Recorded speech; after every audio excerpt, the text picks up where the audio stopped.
Kecamatan Ulupale ini adalah lumbung pangannya Kabupaten Bengkulu Utara. Makanya tadi sebelum pidato ini saya panggil Pak Dinas Tanaman Pangan, jangan sampai tidak monitor. Sekarang menghadapi panen raya jagung, jangan sampai begitu Pak harganya turun, harus dimonitor. Nah, informasinya tadi harga kering, giling untuk ternak maupun untuk dikirim ini di harga 9.000, betul nggak? Betul. 3.500. Tadi ngomong 9.000 Pak.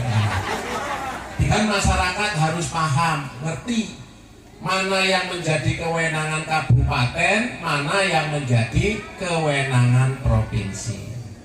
Karena pasti ada yang menanya, Pak, dari Tugu Polwan sampai Lubuk Durian sampai sini, wah karut galo jalannya. Ya, saya sudah mengusulkan ke Pak Gubernur dan insya Allah juga Pak Gubernur mengerjakannya juga skala prioritas karena anggaran di provinsi juga terbatas. Yakinlah Pak Gubernur juga mempunyai pemikiran yang sama. Tapi jangan begitu nyetir mobil jalan itu rusak, wajah Pak Mian yang dibayangkan. Betul? Ya, supaya tahu pembagian kewenangan itu tadi.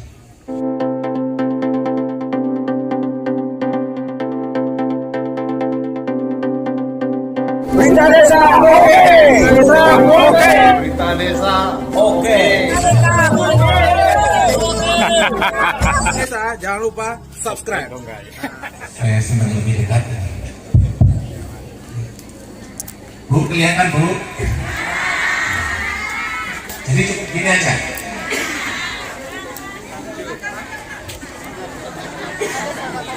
Ini forum kadesnya. Ya, iya. Bismillahirrahmanirrahim. Assalamualaikum warahmatullahi wabarakatuh. Selamat pagi, salam sejahtera buat kita semua. Alhamdulillahirabbil alamin. Assalatu wassalamu ala asrofil anbiya'i wal mursalin wa ala alihi wa sahbihi ajma'in, amma ba'du. Yang sama-sama kita hormati Bapak Camat, beliau hari ini melaksanakan ulang tahun Kecamatan Ulupale yang ke-12. Terus tadi saya WA BKP SDM, Pak Camat ini jangan-jangan nyamakan tanggal lahirnya dengan Ulupale ini. Ternyata hari ini beliau ulang tahun ini. Makanya tadi kok nggak pidato gitu. Jadi nanti posisinya harus disuapi tumpengnya dan dicoret dengan kue tat mukanya. Iya, ini memang panitianya yang menyiapkan atau permintaan Pak Camat hari ini? Panitia. Yang saya hormati Ketua DPRD Kabupaten Bengkulu Utara yang dalam hal ini diwakili oleh Pak Beni Burmansyah, yang juga anggota DPR dari Dapil termasuk Kecamatan Ulupale. Yang terhormat Ibu Ketua Tim Penggerak PKK beserta jajaran pengurus PKK dari mulai kabupaten, kecamatan sampai ke desa. Yang kami hormati Ketua Presidium Pak Camat beserta unsur Tripika, Pak Kapolsek hadir, mewakili Pak Dan Ramil juga hadir. Yang kami hormati dari kantor Kementerian Agama sekaligus Pak Imam Besar Masjid Agung, Pak Saroni, tokoh masyarakat, para alim ulama, para sesepuh. Kemudian ini mantan camat yang terus aktif setiap ulang tahun pasti hadir membacakan SK pembentukan kecamatan. Tenang. Yang saya hormati beberapa OPD yang ikut mendampingi kami, ada dari Dinas Sosial, Ketahanan Pangan, BKP SDM, Forum Kecamatan se-Kabupaten Bengkulu Utara yang berkesempatan hadir. Ini Pak Bambang juga hadir di sekolah. Yang kami hormati, ya berpasang-pasangan ini antara Kepala Desa dan Ketua PKK Desa, ya Forum Kepala Desa. Ada yang masih muda? Ada yang masih bujang, mudah-mudahan cepat mendapatkan jodoh. Kalau kira-kira butuling ngomong Pak Bupati. Butuh. Yang saya hormati Bapak Ibu sekalian, yang mohon maaf manakala tidak bisa saya sebut persatu, tidak mengurangi rasa hormat kita semua. Pada pagi hari ini menjadi keharusan kita untuk selalu bersyukur, karena dengan kita terus bersyukur, termasuk syukuran ulang tahun kecamatan hari ini akan memberikan berkah, rahmat, sekaligus memperpanjang umur kita dan memudahkan urusan kita semua. Selawat beriring salam tercurah kepada junjungan kita Nabi besar Muhammad Sallallahu Alaihi Wasallam. Bapak Camat, sebenarnya tadi malam ini sudah bagi tugas Pak Wabub ke sini. Saya harus buka rencana detail tata ruang kota Arga Makmur, tapi ada undangan mendadak dari Bengkulu. Pak Wabub harus menghadiri acara di Pemprov, sehingga alhamdulillah saya bersama Ketua PKK bisa hadir bersilaturahim. Manakala saya tidak hadir juga semua menjadi bagian kegiatan Bengkulu Utara. Kemudian atas nama pemerintah, ya, Bupati beserta semua jajaran, DPR beserta semua kota, pada hari ini titip pesan dengan saya mengucapkan selamat dirgahayu kepada Kecamatan Ulu Palik yang ke-12. Semoga di ulang tahun yang ke-12 ini proses tata kelola pemerintahan, pelayanan masyarakat menjadi lebih solid dan bisa bermanfaat untuk masyarakat atas pelayanan-pelayanan yang ada di kecamatan lebih optimal. Apalagi di depannya sudah berdiri gedung, ya, gedung KUA sekaligus balai nikah, ya. Tapi jangan banyak-banyak pesertanya yang ke sana Pak, yang di sini, kecuali Pak Kades yang tadi itu. Dan manasik haji, alhamdulillah. Dan Pak Ketua Presidium, masalah pagar apa semua yang penting dicatat lah, nggak bisa APBD murni, APBD perubahan ya Pak ya. Ya.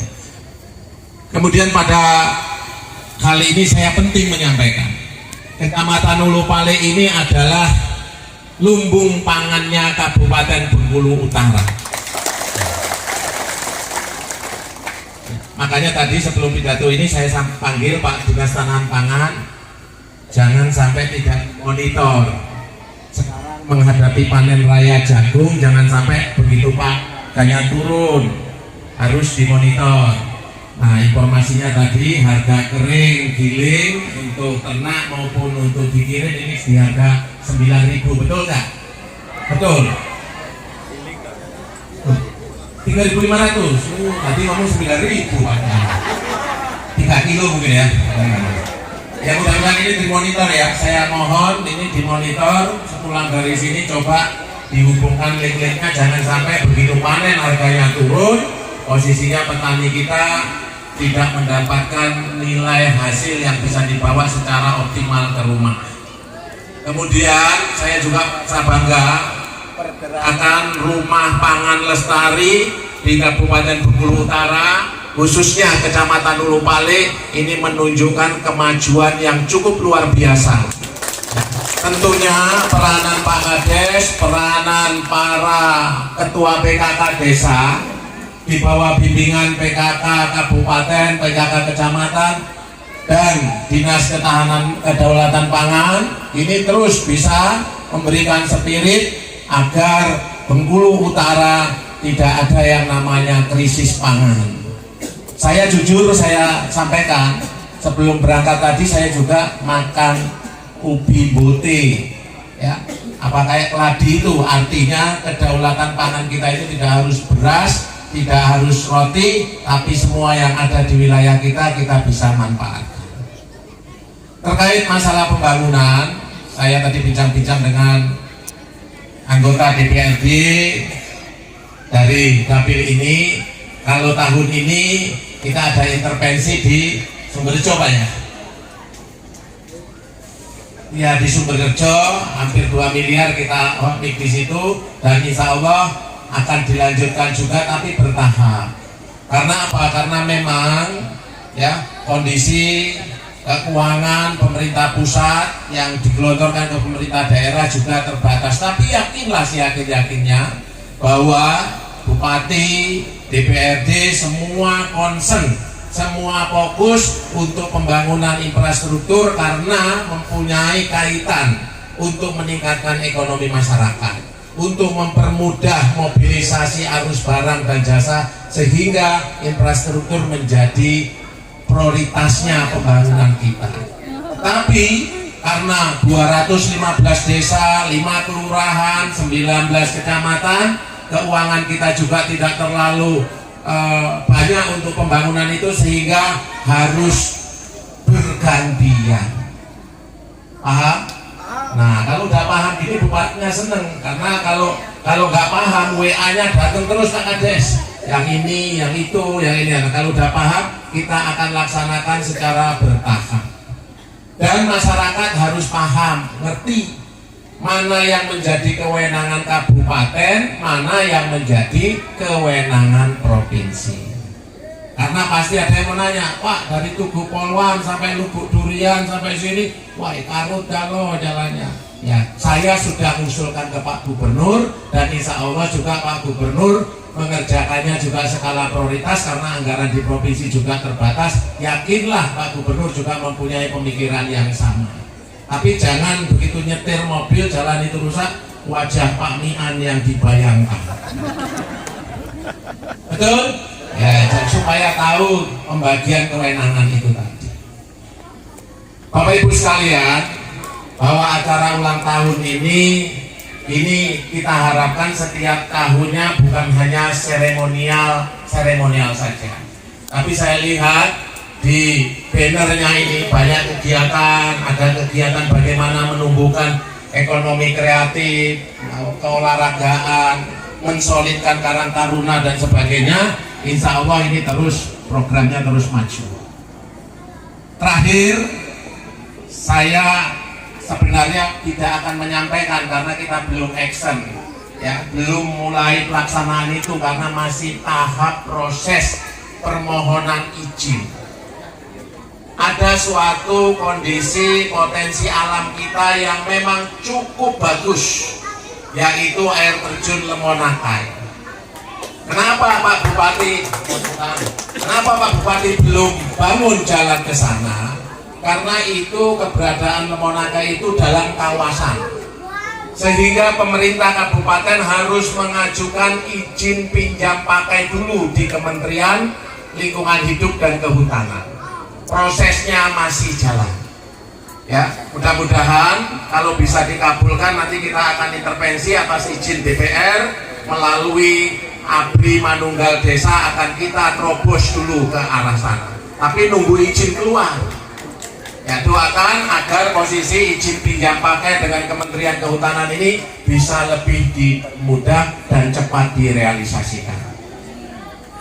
Ini yang saya sampaikan. Kemudian terakhir, agenda hari ini ada 4 agenda. Saya tadi sedikit terlambat karena harus menghadiri ulang tahun Dharma Wanita. Ya, setelah ini ada rapat paripurna di DPRD. Kemudian selanjutnya ada rapat diskusi tata ruang Kota Argamakmur. Jadi mohon maaf manakala saya tidak bisa nanti berlama-lama.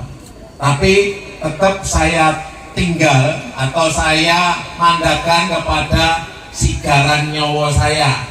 Nah, belahan jiwa kalau artinya bahasa Indonesia. Ya, ada Ibu Ketua Tim Penggerak PKK. Kok cemberut dibilang belahan jiwa? Ya itu tengok berpasang-pasangan gitu ya. Pasang-pasangan. Ya. Terima kasih. Jadi udah nggak ada lagi yang saya sampaikan, ini udah penuh semua. Permintaannya akan kita pelajari dan insya Allah secara bertahap kita laksanakan. Selamat Pak Kades. Ya, beliau-beliau ini banyak yang baru melaksanakan pendidikan. Ini Pak Ketua Forum hadir juga, Ketua Forum Kades Kabupaten Bengkulu Utara baru melaksanakan pendidikan di Curug ya soal enak suka dukanya pendidikan itu adalah menggembleng kita ya, bahwa kita harus menjadi contoh di tengah masyarakat kita. Terima kasih. Wallahul muwaffiq ila aqwamit thoriq. Billahi taufiq wal hidayah. Wassalamualaikum warahmatullahi wabarakatuh. Boleh kita berikan tepuk tangan yang untuk Bupati Bengkulu Utara Bapak Insinyur Haji Bian.